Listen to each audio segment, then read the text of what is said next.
I'm an engineering professor, and for the past 14 years, I've been teaching crap. Not that I'm a bad teacher, but I've been studying and teaching about human waste and how waste is conveyed to these wastewater treatment plants and how we engineer and design these treatment plants so that we can protect surface water like rivers. I've based my scientific career on using leading-edge molecular techniques, DNA and RNA-based methods, to look at microbial populations in biological reactors, and again, to optimize these systems. And over the years, I've developed an unhealthy obsession with toilets. And I've been known to sneak into toilets and take my camera phone all over the world. But along the way, I've learned that it's not just the technical side, but there's also this thing called the culture of crap. So for example, how many of you are washers and how many of you are wipers?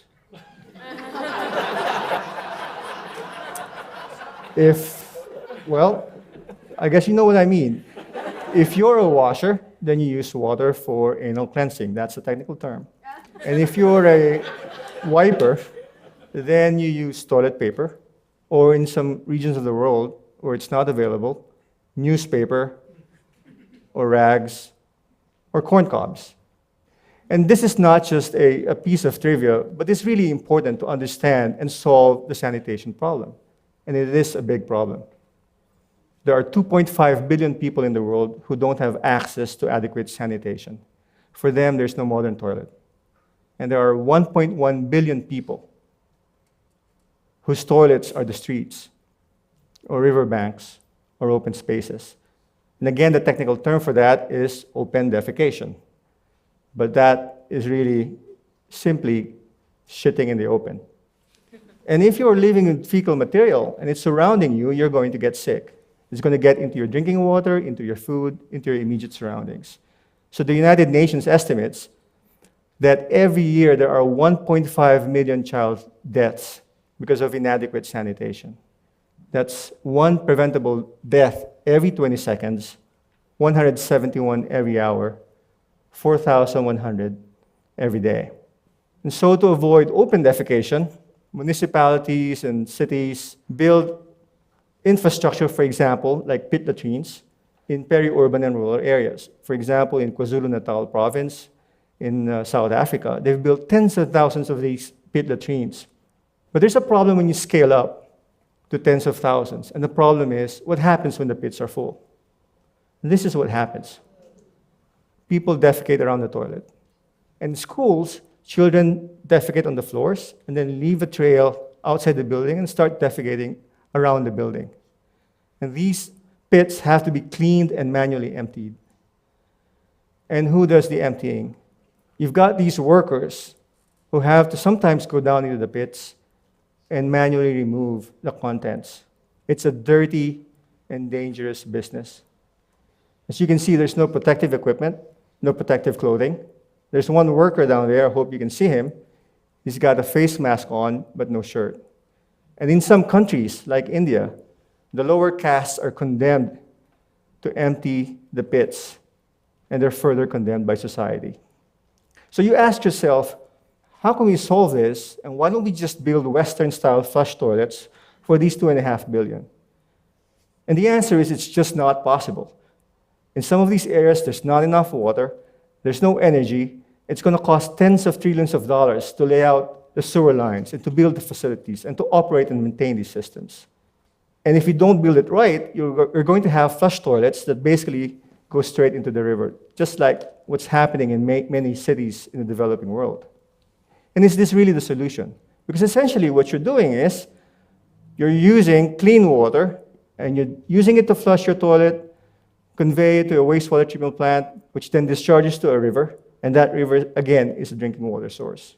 So we've got to rethink sanitation.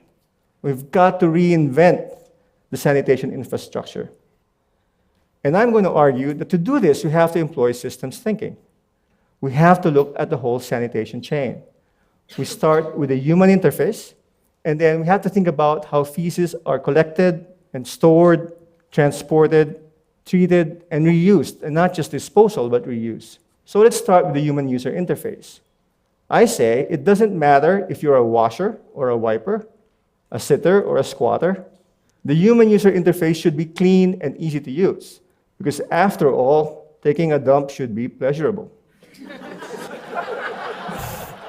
And when we open the possibilities to this understanding the sanitation chain, then the back-end technology, the collection to the reuse, should not really matter. And then we can apply locally adoptable and context-sensitive solutions. So we can open ourselves to possibilities like, for example, this urine diverting toilet. And there's two holes in this toilet. There's the front and the back. And the front collects the urine, and the back collects the fecal material. And so what you're doing is you're separating the urine, which has 80% of the nitrogen and 50% of the phosphorus. And then that can then be treated and precipitated to form things like struvite, which is a high-value fertilizer. And then the fecal material can then be disinfected and again converted to high-value end products. Or, for example, in some of our research, you can reuse the water by treating them in on-site sanitation systems like planter boxes or constructed wetlands. So we can open up all these possibilities if we take away the old paradigm of flush toilets and treatment plants. So you might be asking, who's going to pay? Well, I'm going to argue that governments should fund sanitation infrastructure. NGOs and donor organizations, they can do their best, but it's not going to be enough. Governments should fund sanitation the same way they fund roads and schools and hospitals and other infrastructure like bridges. Because we know, and the WHO has done this study, that for every dollar that we invest in sanitation infrastructure, we get something like $3 to $34 back.